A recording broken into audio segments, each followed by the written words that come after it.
dia a tots i ho farem rapidet, tranquils, que si vos pareix primer presente, crec que no faria falta, però bueno, presente a les persones que m'acompanyen en la taula. Està a la meva esquerra Elies Seguí, que és el president del comitè organitzador i director acadèmic de la Fundació Nexe i assiduo del Congrés de ACEDE, i a la meva dreta Maria Dolores Parra, que és directora general d'internacionalització de la Generalitat Valenciana i que va ser estudiant de la UCI. Entonces, no sé, imagine, se dice la paraula primer... Bueno, y yo soy Rafael La Piedra, el degà de la Facultat de Ciències Jurídiques i Econòmiques, que segurament era l'únic al que no coneixíeu. Vale. Si voleu, se dice la paraula primer a Elies Seguí. Quan vulguis. Molt bé, moltes gràcies, Rafa. El primer, evidentment, és agrair-vos, especialment a la UGI i a la facultat, allotjar el segon workshop, fer extensiva l'agraïment a l'Institut de Desenvolupament Local, també de la UGI, i a Caixa Popular com a patrocinador també dels premis, igual que la Generalitat, pressupost, no només pel patrocini del workshop, sinó per la presència de la directora general avui així. Jo sincerament esperava que estaríem sols un dissabte a les 2 i pico així damunt de la taula, el que significa que si n'hi ha vida a l'altre costat vol dir que ja és un èxit, no? Fer un ràpid avaluació de lo que ha sigut aquests 2 dies de debat. Jo vull traslladar-vos l'avaluació positiva que fem en aquest cas des de l'organització, perquè personalment he disfrutat molt de les taules amb empresaris. Crec que els foros acadèmics normalment a voltes trobes a faltar la visió del carrer, de peu d'obra de l'empresa, i crec que al llarg d'ahir i avui jo personalment m'ha agradat molt conèixer les experiències i bones pràctiques de més d'una dotzena d'empresaris valencians, molt innovadors, conscienciats, i per tant crec que ha sigut un privilegi. Paral·lelament crec que hem tingut també l'oportunitat d'assistir en les 4 sessions de comunicacions a intervencions més de tall acadèmic que han aportat llum sobre una cosa que és al final el que més ens preocupa als organitzadors: donar visibilitat a l'empresa valenciana, que al final és el que genera benestar a la nostra terra i que lamentablement hem vist que les seues característiques i circumstàncies estan molt menyspreades. A l'última taula també ha sigut molt il·lustrativa, agraïsc als experts la seva participació, ha sigut il·lustrativa i no molt optimista, perquè si una cosa parlàvem ahir en quant a no només d'empreses sinó també de polítiques públiques, està clar que des d'un costat hem fet una descripció de quines polítiques ens agradaria per a l'empresa valenciana, però no és gratis, necessitem recursos, i esperava trobar-los en l'explicació dels experts d'avui i no he trobat ni un gallet, ni un euro, que he trobat no només pocs recursos, sinó que l'horitzó que dibuixen és un horitzó molt preocupant. Crec que el mes que ve tenim una cita ineludible com a societat civil d'aquestes manifestacions que van a fer-se per un finançament just, perquè és injust, és arbitrari i és una cosa que paguem tots els dies. Jo ho dic als meus alumnes, ho pagueu en la matrícula.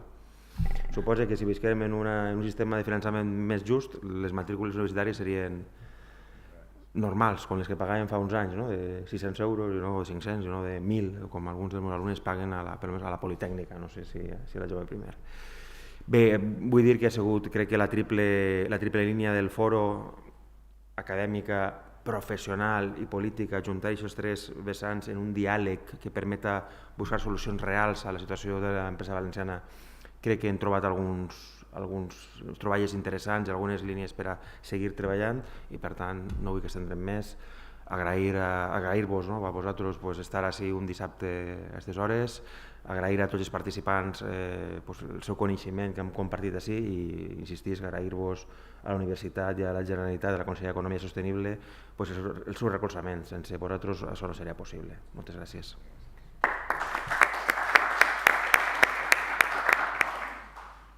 A continuació, ara tindrà la paraula la directora general d'internacionalització. Una paraula complicada, internacionalització. Maria Dolores Parra. Moltíssimes gràcies. Ja toca dir quasi que bona vesprada, perquè a les hores que hem arribat, ja més que bon dia, és dir bona vesprada, igual que ha dit Elies, agrair que continueu així per a escoltar les paraules d'aquesta cloenda. La veritat és que per a mi és una oportunitat tancar aquest workshop, el segon workshop d'Economia Valenciana, i sobretot celebrar-lo així, a casa meua, puc dir. És un honor compartir amb vosaltres dos aquest tancament, agrair a Elies Seguí, president del comitè organitzador i director acadèmic de la Fundació Nexe, i a Rafael Lapiedra, el degà de la Facultat de Ciències Jurídiques i Econòmiques de la Universitat Jaume I. Vull que les meves paraules vagin en aquesta línia, en parlar d'aquest fòrum i agrair sobretot a la Fundació Nexe la seva invitació a participar en aquesta clausura i aprofitar per a felicitar-los per l'organització d'aquesta iniciativa que de veritat considero que és fonamental i imprescindible no només per als acadèmics sinó també per als polítics i també per a les empreses. Evidentment, també vull agrair als ponents el seu temps per a preparar els treballs, ja que ho sé de primera mà que no és fàcil parar la dinàmica pròpia de treball en publicacions, en docència, en estades, gestió i mil coses més que, com sabeu, ens acompanyen als que estem en aquest moment tan apassionant de la investigació, a parar i ficar-nos per a treballar i analitzar aspectes rellevants de la nostra economia, però que de veritat ens ajudaran a prendre consciència de les polítiques que des de l'administració hem de dur a terme i sobretot des del govern, encara que, com estaves comentant, Elies, s'ha parlat d'aquesta necessitat de polítiques públiques que els polítics al final puguem dir on fiquem més diners per a que això siga eficient i efectiu. Crec que per a millorar la situació econòmica del nostre territori i dels nostres ciutadans i ciutadanes és imprescindible treballar i entendre l'economia valenciana. Com sabeu, la meva relació amb la universitat és molt propera i per això és per a mi molt gratificant participar en fòrums com aquest, en el qual la reflexió, l'anàlisi i el compartir experiències ajuden a entendre millor l'actual escenari en el qual es mouen les nostres empreses i els nous models productius on aspectes com la innovació i la digitalització estan guanyant un pes fonamental. Cal destacar l'encert del format del workshop, que també Elies ho ha comentat, on s'ha tingut l'oportunitat de treballar de manera conjunta treballs acadèmics amb experiències reals d'empreses que estan implantades al nostre territori. La veritat és que dono l'enhorabona per aquest format perquè pense que és combinar aquest món real en aquesta part més acadèmica i teòrica. Crec que és imprescindible avançar cap a aquesta forma de treballar, on treballem més directament la transferència de coneixement des de les universitats cap a les empreses i també a la inversa, on la part acadèmica també tinga més contacte amb el món empresarial perquè estic convençuda que també es farà enriquir els nostres treballs. Ja que estem en l'era de la cooperació i de l'economia col·laborativa, la innovació, el coneixement i la tecnologia han de ser compartits entre tots els agents per afegir valor a la nostra societat. Empreses, universitats i administració pública han de jugar en el mateix equip i avui hem tingut un exemple de bones pràctiques. Així que, de nou, enhorabona a les entitats organitzadores i a les persones que heu participat. En termes de... ja vaig a ficar-me la meva part, que em toca, de directora general d'internacionalització, vaig a parlar una miqueta més de dades específiques. En termes de creixement econòmic del País Valencià, estem recuperant aquests valors que teníem abans de la crisi. Segons l'últim informe, vaig anomenar el del BBVA Research, presentat farà unes setmanes, el PIB de la Comunitat Valenciana creixerà un 3,2% en 2017 i un 2,7% en el 2018. Són unes estimacions, però que així s'han publicat fa aquestes setmanes. Així mateix, també l'estudi ens revela que es preveu una creació de llocs de treball de vora uns 120.000 fins a finals de 2018 i això significarà una taxa d'atur que arribarà a un 14,4%. Així, l'economia valenciana seguirà creixent per sobre de la seva mitjana històrica del bienni 2017-2018, completant 5 anys amb un creixement mitjà del 3%. Les dades disponibles en l'inici del 2017 apunten al fet que el creixement es manté. En concret, durant el primer semestre de l'any s'estima que el PIB del País Valencià podria augmentar a un ritme mitjà del 0,9 trimestral per damunt tant de la mitjana de l'Estat com del registrat en el segon semestre del 2016. Així doncs, el que demostra és que recuperarem el nivell absolut i, per tant, del PIB per càpita precrisi en 2018 i el creixement de la productivitat mitjana en els diversos sectors suposarà un suport per a mantenir aquesta tendència en el mitjà termini. La creació, ara ve aquesta part, que és la que ens toca a nosaltres, que la creació de més i millor ocupació ha de ser i seguirà sent un dels nostres principals reptes com a govern. On estem treballant per aplicar mesures que incrementen la productivitat, com l'atracció del talent, la ràpida adopció de noves tecnologies i l'increment de la grandària mitjana de les empreses, que són factors claus per a nosaltres. M'hauria agradat escoltar l'artícul de César Camisón, que sé que avui anava a parlar del tema d'aquest tamany de l'empresa valenciana, però bé, el demanarem per a futura lectura. Pel que toca en temes d'internacionalització, el País Valencià manté un excel·lent comportament del seu comerç exterior. Vam acabar l'any 2016 amb exportacions que van superar els 28.600 milions d'euros per primera vegada en la història, situant-nos com la segona comunitat autònoma més exportadora de l'Estat. Ahir, pense que ho vau poder llegir a premsa, van eixir les dades provisionals d'exportació de l'acumulat d'aquest any fins al mes d'agost i les exportacions van veure que van créixer un 1,8% més que respecte a l'any passat. Estem per damunt de la mitjana de l'Estat, a més de ser una de les comunitats autònomes més dinàmiques entre les comunitats autònomes més exportadores. Comptem amb un saldo comercial més sanejat de l'Estat, amb un superàvit comercial que supera els 4.800 milions d'euros en 2016 i que està contribuint a finançar el crònic dèficit exterior espanyol. No només parlem del que estàveu comentant, d'aquest finançament per al País Valencià, que no està sent del tot just, sinó que, a més, estem ajudant a financiar aquest dèficit comercial de la resta de l'Estat. Malgrat aquestes dades positives, també som conscients de les dificultats a les quals s'enfronten dia a dia les empreses i de l'imprevisible escenari en el qual ens movem en l'actualitat. També sabem que la nostra capacitat d'acció s'ha de centrar en les xicotetes i mitjanes empreses, que són la majoria del nostre teixit empresarial i són, evidentment, les que menys recursos tenen per afrontar els canvis necessaris per a la millora de la competitivitat i, per tant, poder afrontar una estratègia d'internacionalització com cal. En el desenvolupament i engegada de les nostres polítiques del govern valencià i en especial de la Conselleria d'Economia, el que perseguim és la millora contínua. I és que en l'àmbit de la internacionalització, qualsevol iniciativa plantejada o dissenyada tant per empreses com per l'administració està condicionada per la realitat canviant dels mercats. El món no para i les oportunitats del mercat no esperen i per això tampoc ho fa aquest govern. Necessitem estar constantment atents al que ens traslladen les nostres empreses i els nostres sectors productius. Per això, aquest gest que si ahir vau arreplegar necessitats reals de les empreses que van vindre ací, sí que m'agradaria que les feu arribar per a poder veure com podrem atendre a aquestes necessitats. Estem dissenyant polítiques a la mesura d'aquestes necessitats i no fer polítiques de despatx. Realitzar un treball de camp, fins i tot, encara que això no impliqui una política de gestos i grans titulars, però que sí que siguin instruments que s'adapten a les necessitats reals de les nostres empreses. Per això, i abans ho comentàvem en el cafè, la necessitat també d'avaluar les polítiques públiques i conèixer realment quines són les barreres que afecten a les empreses valencianes a l'hora, en el meu cas, d'internacionalitzar-se.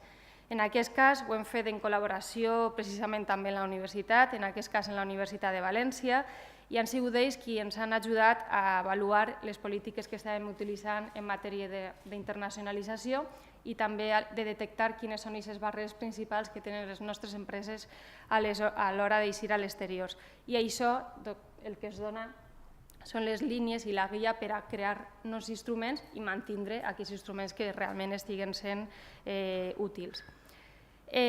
No només en temes d'internacionalització, sinó que també en altres temes com en temes d'innovació i digitalització, la quarta revolució industrial és ja una realitat, està cada dia més present i exigeix també una coordinació i sintonia entre tots els agents que apostem per la innovació. En la Conselleria d'Economia Sostenible i també en l'IBACE, en l'Institut Valencià de Competitivitat Empresarial, Som plenament conscients d'aquesta necessitat i enguany hem destinat prop de 9 milions d'euros per a recolzar projectes d'indústria 4.0 i s'ha definit un pla per aconseguir la digitalització de la indústria.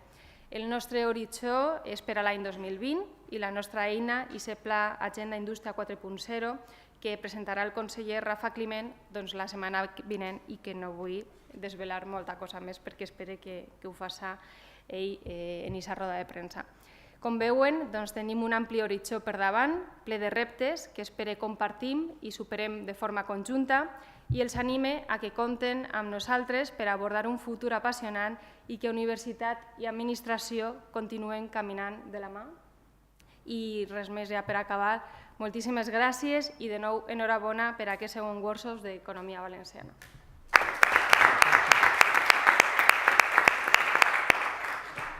Moltes gràcies, Maria Dolores. Jo m'agradaria primer continuar en les paraules que ella estava dient, aquesta col·laboració entre les institucions i les empreses i des de les institucions també estan les universitats. Jo primer agrair la invitació del president i copresident del comitè organitzador d'aquest workshop d'Economia Valenciana. Per a la Facultat de Ciències Jurídiques i Econòmiques i per a la universitat és un honor poder albergar este workshop, este taller, així a la nostra universitat. Fa uns anys jo crec que ja n'hi havia algo, que era el Congrés d'Economia Valenciana. Jo crec que este workshop, no sé si és una continuïtat d'allò que se va necessitar. Jo recordo que allà per l'any 97-98 varen fer així també a la UCI, encara estàvem en Penyeta, però bueno, ja... I pensava que era una iniciativa molt interessant, que no sé per què no se va continuar fent, però crec que és un foro on tenim l'ocasió de poder compartir moltes idees, de conèixer-nos entre les persones que estem treballant sobre temes similars. En aquest cas, Mirel, és perquè en ell sempre se veiem en congressos d'any en any, però durant l'any, diguem que cada un està treballant en el seu despatx, com fem tots els investigadors, i la veritat és que no tenim massa relació, i crec que és interessant aquesta relació també en altres professors, en altres investigadors que traten temes similars i també vincular en empreses de l'entorn. En aquest sentit, si tenim un workshop, un taller o un congrés, com vulguem dir-li, on tenim l'oportunitat de tindre les empreses de més a prop, jo crec que és una bona oportunitat i que convindria mantindre-la. Jo, per raons d'agenda, no he pogut estar en totes les sessions d'aquest workshop, però en les que he estat, la veritat és que m'han encantat i he après molt. En la d'este matí, la que estàvem parlant del sistema de finançament, jo havia sentit moltes vegades des de representants de la Comunitat Valenciana que es queixaven que no teníem el finançament, però avui el finançament just, sinó que sempre se veiem perjudicats en aquest sentit, però avui ens ho han demostrat en dades i el que més m'ha agradat és que persones representants d'altres comunitats autònomes també ho reconeixen, perquè jo fins ara sempre sentia els que són de la Comunitat Valenciana, però d'altres comunitats també reconeixen que se sentim que estem perjudicats en aquest finançament. S'han apuntat algunes idees, i jo crec que estaria bé, potser com aquests criteris, anem a ficar el nombre, l'extensió, superfície de taronxers, i entonces segurament ahí la nostra comunitat seria una miqueta més beneficiada. Però, com deia també la professora Boig, si no augmentem el pastís, si cada comunitat autònoma vol mantindre aquest status quo, difícilment podem millorar la situació d'aquelles comunitats que estem més perjudicades. Però per no centrar-nos tampoc en aquesta sessió, jo també vaig estar en la sessió de clústers i me va agradar molt aquesta sessió on se va destacar sobretot la importància de la cooperació entre empreses per a allò de dir, per a poder ser més competitius. Jo crec que sona raro dir cooperar en altres empreses, però en la idea de poder ser més competitius. Bueno, de segur que el resta de sessions també totes serien igual d'interessants. Jo no he pogut estar en elles, però bueno, felicite als organitzadors per l'èxit del workshop, perquè és un èxit que avui dissabte, com dia Elies, encara n'hi ha gent així en la cloenda, amb la qual cosa felicitar-vos a tots. Espero i segur que haurà sigut interessant el congrés i que se puguen aportar aquestes conclusions, perquè sé que n'hi ha uns premis per a algunes comunicacions, després se podran llegir amb més calma i més detall en les actes del congrés. Així que done per clausurat este workshop i enhorabona a tots. Moltes gràcies.